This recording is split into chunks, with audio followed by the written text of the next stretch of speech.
So today we have Kulosman with Operate Creative, a social media manager, and actually my social media manager today. So we're gonna ask him about his business, his real estate experience, and what it's like operating in social media every day, day in and day out. So Harris, tell us a little bit about Operate Creative and how long you've been in business. Yeah, so we've been in business it'll be 2.5 years this summer. I started out in this business in 2016, unofficially. On paper, I started out in about 2019 doing freelance work. For the most part, when I was starting out, it was a lot of friends, parents, or people I meet, and just kind of in passing, till we decided there was a big market for this. It's a really big up and coming business model, very effective, very profitable, can scale super quick. So we decided to open up in 2021, so 22, I apologize. So 2022 of February. So yeah, ever since then we've been growing, working with a lot of brick and mortar businesses, independent contractors, anybody really looking to build and amplify their brand, as well as build a community and monetize it. So. Nice. Social media management. There's so much that goes on with it. What are you experiencing with your clients, and what are they trying to optimize for when they hire you? Yeah, so a lot of my clients, each deal is different, right? Just like in real estate, every client has their own needs and wants, and from budgets, from how big the company is to their goals, everything is always changing. The biggest thing I see a lot with my clients is oftentimes they don't have a big following. Most of the time they're, in the low hundreds in follower count across all social profiles, and their main source of getting business has been through referrals, through networking, through farmers markets if they're selling online, things like that. So a lot of times they hire us to be able to build those profiles for them. So build up their community, which would be a follower count, and eventually monetize that community. So starting from 100 or 200, building up to 1,000, 2,000, and then from there putting product drops, offers, your lead magnets, and so on and so on. That's the biggest thing I see in my business when people ask me, about where my clients are at. But then there's also different times where somebody will already have a community and they're just not monetizing it the right way, or they're really low in reach, engagement, and they built their followers 5-6 years ago and have just kind of stalled off since. So that's the biggest thing I see in my business. Do you see a better / or faster return on investment for someone who's selling, say, like a widget, a product? So it's like, a link tree, go to buy my course or whatever that's available, compared to, say, like, real estate, where I'm selling a house. So it's technically a product, but it's, a higher ticket price product than a $50 course or a $20 object. Yeah, so that's a great question. I've actually been asked that a lot by clients. Our sweet spot is right in the middle. So it's gonna be a premium product, not something that's super affordable, like a $5, $10, $20 product, but also not something that's a $20,000, $30,000 product. So somewhere in the middle, and that's my business model, is where it's perfect to be able to monetize that.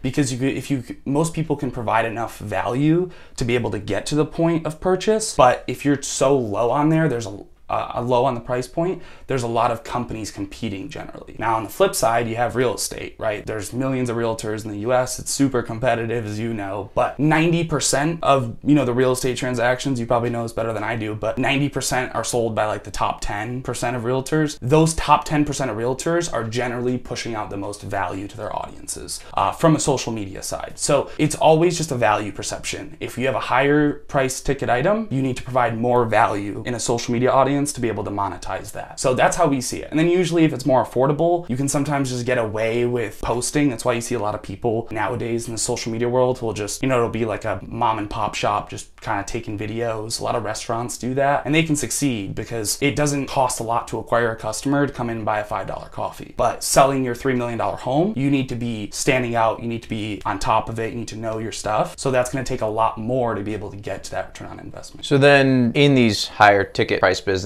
like real estate, are you working with other forms of marketing to help make sure that the message is correct, or are you relying on that business professional to be communicating to you to make sure that your messaging that you're pushing out for them is similar to like the print media and all the other things they're doing? Yeah, both actually. If they have a large team, for example, a lot of the times we'll go into those marketing teams almost like consultants in bigger businesses, and we will align on the same message message. If it's working already, we'll just kind of piggyback off that and, you know, don't need to reinvent the wheel, just continue doing it. If the message isn't working, sometimes we'll go in there and say, hey, from a social media perspective, this is the direction we want to go into. All of your other marketing, billboards, ads, Google SEO, website, however you want to figure that out, this is the message we want to go. Let's get approval from the marketing teams and the, you know, the board. And from there, they will usually switch and make that switch. But if I'm working with just a lot of small businesses, which is a majority of my clients, a lot of the times I just go directly through that. So, you know, like you and I, Greg, we work together and we align the same message. So for the most part,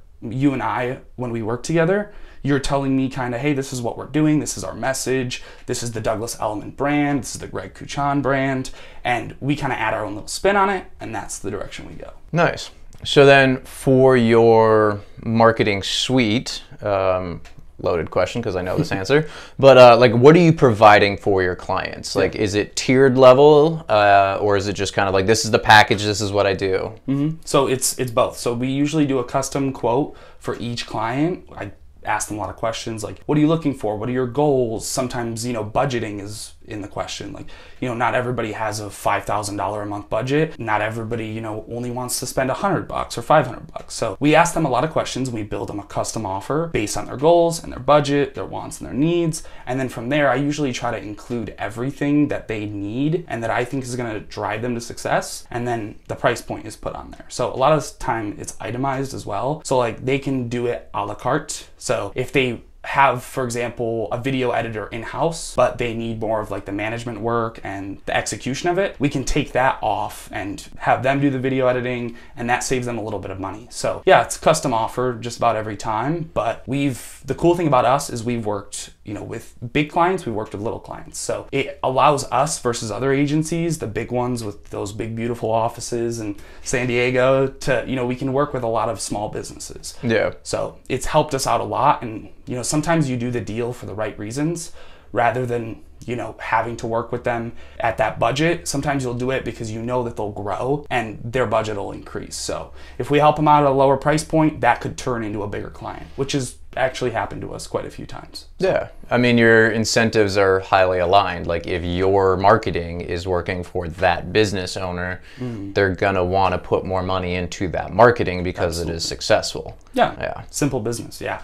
We've seen a lot of, you know, brands at least start off at like a, you know, $400 to $800 price point a month for us. And then they'll increase. So they'll buy a website from us or they will do SEO with us. So it's usually just little by little they're increasing. Now, I've been doing it for 2.5 years, so I'm hoping that number continues to go up. Yeah. But for the most part, it's just, hey, let's test this out. This is working. Let's throw more money into it and continuously build and build. So let's say, like, what would be top tier, full list of packages? Just highlight real, like, what do you do for the client? Yeah, so our top list of packages is going to be, I mean, full social media management. So we're talking from YouTube Shorts to long form to TikTok, Instagram, LinkedIn, personal brand. I mean, that's going to be across the board about 14 social profiles. So we're doing it for the brand and we're doing it for the, you know, CEO or managing partner as well. So yeah, so we'll do that a lot of the times where that doing it, you know, across 14, 15 social profiles will allow us to get a really big package because they want everything, all the bells and whistles. That's going to come with video editing. That's going to come with script writing. It's going to come with, you know, full management on DMs, on comments, even engaging in other people. That's very important as a personal brand and, you know, regular brand is going to be engaging in other accounts that are relevant. So when people go open up a viral video and your comment is there and you could have a verified check mark, people can click on you and it can spark some curiosity. They like the content that they saw. They could also like your content if it's relevant. So you can almost steal some of those followers or some of those viewers off of that viral video and put it onto your page. So that's what it's going to come with, and it's going to be 4 hours a day of doing that every single day for, you know, the whole month across 26 days, 27 days, working days. So yeah, it's a pretty big package. And then on the other end, the lowest package is going to be really just all of that, just put the volume down. Less posts, less engagement, less management. Most people are right there in the middle though. That's where I advise a lot of the times. And you also, for me, you're not only giving me the scripts, you're, you know, helping me create the content of where the direction that we're going, which is helpful because then I just put my own spin on the information. And then you're also editing them as well as posting and commenting. So it is kind of like a full suite service, so that like I've gotten back many hours of my day / week after hiring you. And that was honestly like one of the biggest draws for me, because like I know, I'm not going to sell a house off of 57 views or 10,000 views or 40 likes or 3 comments, right? It's going to be, like you said, providing a higher level of quality and content and consistency to show that like I'm in the industry, I'm doing things well, and I'm providing hopefully educational information that people like. That's another piece to it. It's a great point you make, is saving people time, because a lot of the times if you're just starting out on socials, I suck at editing. If you look at old stuff, it's miserable. It's like night and day. I mean, I don't always like to say that, but it is true. That's essentially a big piece of the value we provide. And the big part about it is, like you said, the time saving. If you're already going to be doing it, like Greg.Kuchan was already posting videos before he hired Harris, but we save him a lot of time. We can make it better. So we're going to save you time and we can make it better. That alone is usually enough for people to be like, let's do it. Yeah. If I can save you, what's your time worth an hour, right? If I can save you that many hours over a month, that's technically your return. Yeah. We have the other side of it too, where you were saying, to actually get clients and leads from it. A lot of people sometimes think, okay, post this video, we get X amount of customers. It's a little more complicated than that. That's where a lot of people fail with social media, is because they look at it as a sales funnel directly. Yeah. A lot of times it's not. It's usually split into 2 pieces. The first piece is going to be all of your other marketing. So if you send out a newsletter, if you run a billboard, if you have a TV commercial, anything in the world, even if you have print marketing, you're putting it on people's cars, things like that. Going to your social media profiles can almost assure the customer, okay, this is a legitimate business, this is a legitimate, practice, whatever business model you're in. Yep. And if you have customers right now interested, a lot of the times, at least in my business, I will have customers who are interested, and they can go to my other forms of marketing that can actually convert them. It's not really my sales process. That helps a lot too with people who aren't traditionally salespeople. I grew up in sales, that's what I did, but I have a lot of clients who have never sold a thing in their life, but they're successful in business because their other forms of marketing are the ones that are converting. Then you have the other side of it where, you can get a lead or a deal off of somebody just finding you and being like, hey, I've got to list my house, gotta buy a house, move into the area.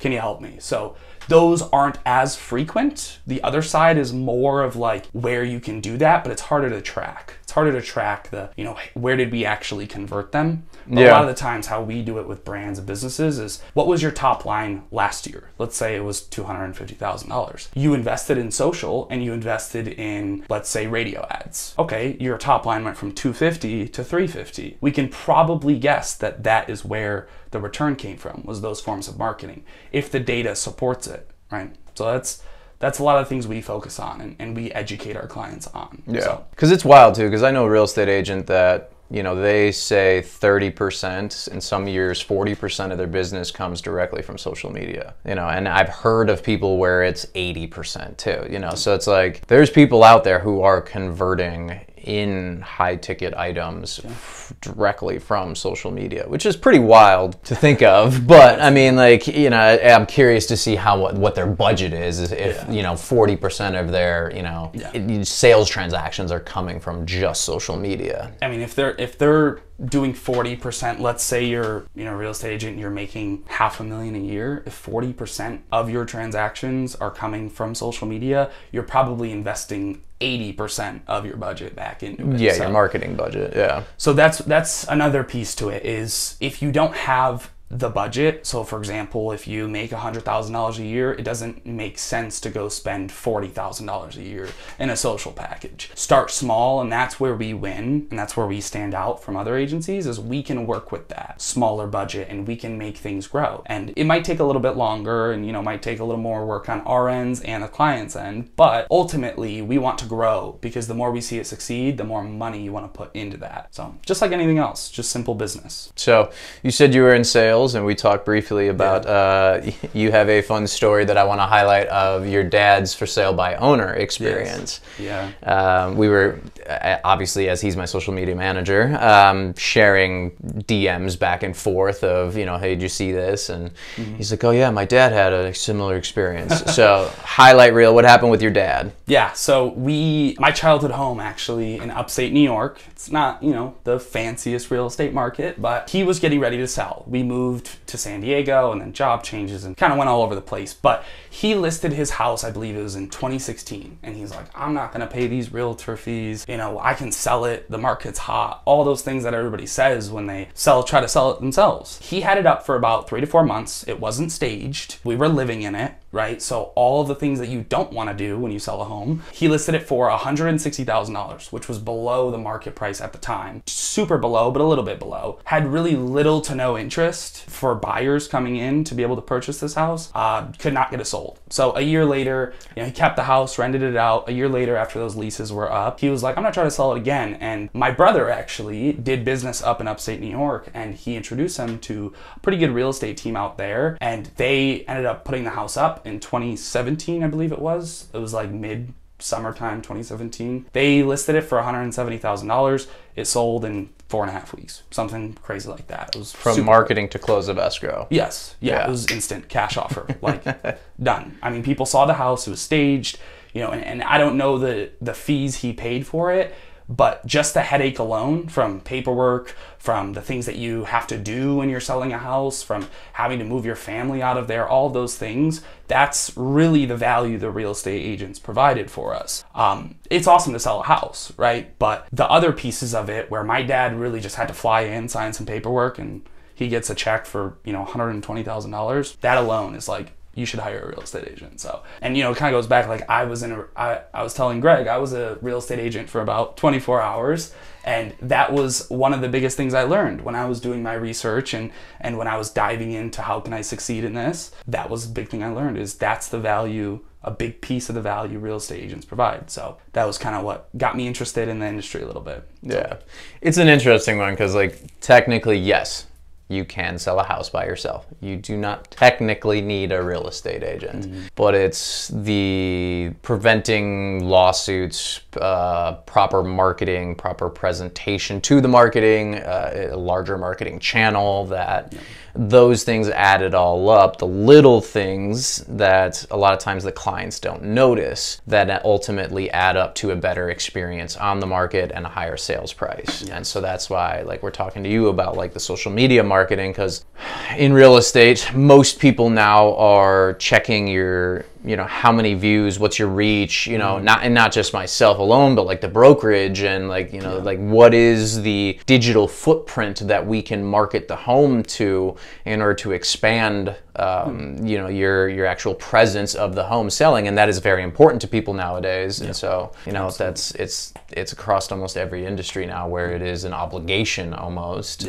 to be on social of some sort. Yeah, absolutely. You said it perfectly. Like, there's people who are looking at that. When you list somebody's home, they want, especially nowadays with Gen Z and millennial buyers and sellers, they want to know that the person that they're, you know, working with isn't doing real estate in the 1980s. They want to be doing real estate in 2024. Yeah. As general, from what I've heard, you know, Greg, you can probably touch on this a little more. As a whole, the real estate industry is a little bit behind as a whole, but there are things that are moving forward in it from what I've seen. So like social media and ads and the way people brand and market themselves, it's more individualized though, per teams, per brokerages, individual real estate agents, compared to like other, you know, the actual industry as a whole, what they're doing. So that's the biggest thing I see is like Gen Z and millennials, they get, I think a stat came out a few weeks ago. It was like 90% or 85% of Gen Z and millennials get their information from TikTok, Instagram, and YouTube. And that is,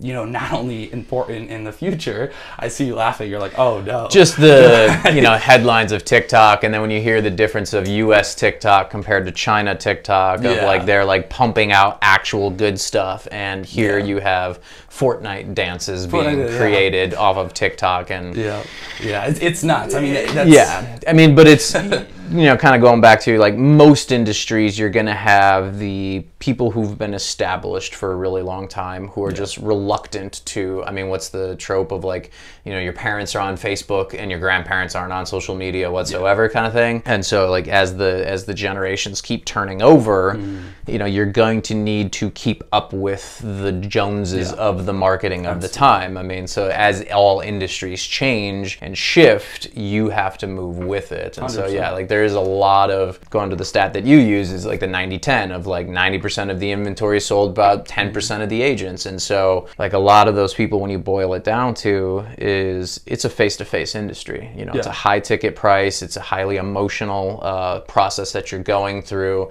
And so, you know, you don't technically need to be on social media whatsoever. And you could have an extremely successful business. You know, it's just the top of mind ease of I can post on a story and 200 people who follow me, you know, consistently will watch it. You know, how often do you have the ability to put something out and have 200 people, like if I had a room full of 200 people that I could talk to on a day-to-day basis in person, my business would be absolutely insane.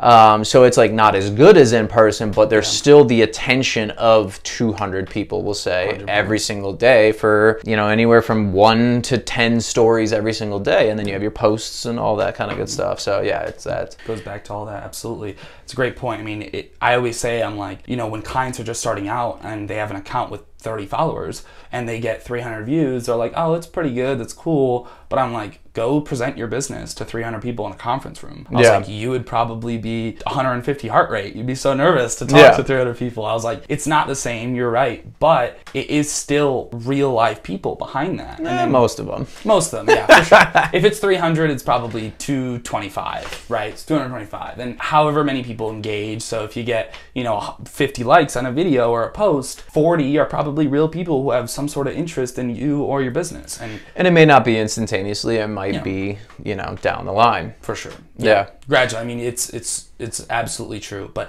the more people you can get, right? If you can go from 300 to 500, 500 to 650, and so on, that number will exponentially build. And it's another thing we see with social clients is once they grow, it just keeps growing exponentially. It's sometimes a slow start, but if you can go from 0 to 1,000, make that your goal. And then if you can go from 1,000 to, you know, 1,250 and 1,250 to 1,500, once you hit, there's usually a number somewhere in there, about like 4,000 to 5,000. Once you hit that, you should, if you keep giving the same value, should grow very exponentially. That's at least what we've seen, the data that we've seen. And then usually caps out around 10 to 11,000 right there for us. So that's when we're like, okay, we got to switch some things up, reach a new audience. You know, but like 10,000, I mean, like that's a lot. It is a lot. People. It is a lot of people. Yeah. All right. So then, kind of simple steps of, you know, what does a entry level ideal client look for you in the sense of like, what are they doing and how can you help them out? Like, what is that ideal client of like, you're posting every day, you're spending too much time on social media. I'll let you keep going, but what does that like entry level client look like for you? Yeah. So that's a great question. It's one of the reasons I was really excited to work with you, Greg, was because you fit that pretty much to a T. Was I don't have time for this. You're better than this that I am, and I can provide you a ton of content, and you just tell me what to do. I'll listen and let you take over. That to me, you know, it's not a very professional way or politically correct way to say it, but that is really what a perfect client looks like for me. It's going to be somebody who has already established their business, who has some sort of revenue coming in.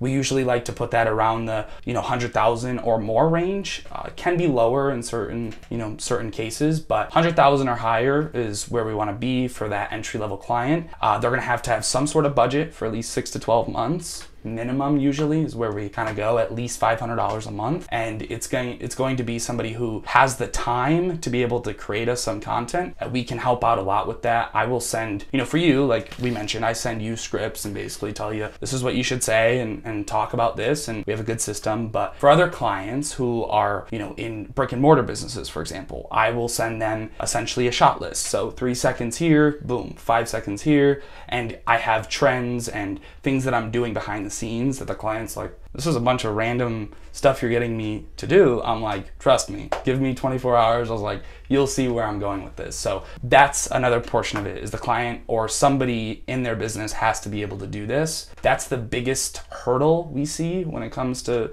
working with clients. But at the end of the day, it's like, do you want to hire an in-house person to do this? Pay them $70,000 to $80,000 a year, or you can get it for, you know, $1,000, $2,000 a month, and makes a lot more affordable, and you could skip the testing phase. You can kind of just jump right into what's working. So. But my question is, I already know the answer, but you're not a real estate expert. So how are you getting, like, where are you getting the information? Like, how are you, like why are you writing scripts for a real estate agent? Yeah. So in every industry, what's going to make a viral video is going to be your hook. It's going to be the value you provide. So yes, while I am not a real estate expert, every time we onboard a client, if it's something that we haven't worked with or we aren't familiar with, and I say we as in, you know, me and my executive team and our contractors, we go through a 1 to 2 week sort of vetting and educational process where we want to learn everything and anything about that business.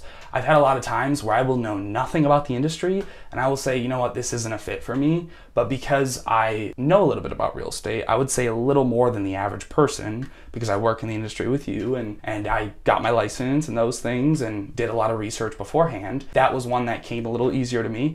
But other clients, for example, we do 1 to 2 weeks where we essentially interview them. What is everything I need to know about your brand and your business? Because at the end of the day, we're not selling your business, we're selling your brand. And those two are different things, right? Just because you're in a certain industry doesn't mean we have to know everything about that industry. We, a lot of the times, like I said, we'll go through that 1 to 2 week process and learn everything that we have to about them and their needs, and then we'll kind of go from there. So. And then also it's a collaborative experience where I'm sending you things that I would like us to talk about. We have a Google sheet where we're putting ideas onto it and putting things up, you know, higher on the list of what's more important and stuff. So, you know, it is a collaborative event of like, yes, you are the expert of presenting the message, but like I'm still in charge of getting in front of the camera, creating the content and making sure that it is relevant, it is topical, it is, you know, accurate, and that, you know, like, for me personally, of what I like about when I hired him and him writing the scripts is more the overall structure of, you know, topic, 3 bullet points and ending kind of thing. So it helps me narrow down, it helps me not do as much doom scrolling of trying to research A, what I want to talk about, B, the most important things to talk about, like, you know. And if you do send me a script that is like slightly off what I want to talk about, like I change it up to the things that I think are the more important things. And so it is that collaborative atmosphere that I really like. We even had, I mean, I think I sent it over to you last week, it was a story time about, you know, one of your best stories helping a client. So I go, Greg, I don't know your business as well as you do. This is going to be where you can present your value to your audience. Like, what did you do specifically to help your client? Talk about that. And there's going to be some things that come, you know, organically, like the surfing video. That was awesome. Like, you know everything under the sun probably about surfing, so that's gonna be that's gonna be one of the ones where you're gonna make it, it's gonna be really easy for you. But yes, 100%, I'll put the bullet points and we'll kind of list it out. But we always say, what's our, you know, little thing, we're gonna Gregify it a little bit. So if I was to write out every line for you, you know, you sent me a couple videos when we first started of ones where you were like in a studio setting and they like told you and you can tell the difference between you naturally talking and then you reading off of a script. Even if you say you don't, you know, a social media manager or marketing expert can tell if you're reading off of a script instantly. So it's an energy, it's a vibe. Well, that's awesome. Harris, any kind of last minute closing notes on Operate Creative? Well, right now we are, you know, we're still accepting clients going into, you know, going to be Q3 here. So we're accepting clients for Q3. I'm really excited to continue growing this business and continue learning about, you know, everything Greg has in his mind about real estate. So I know he has years of experience and it's, you know, been great working with him, and it's a pleasure to be able to continue to learn more. So sweet. And be on this podcast. So if you're looking to offload your social media and increase your presence and interaction out in the social world, reach out to Harris of Operate Creative, and all your information will be in the notes and comments and all that stuff below. So until next time, guys.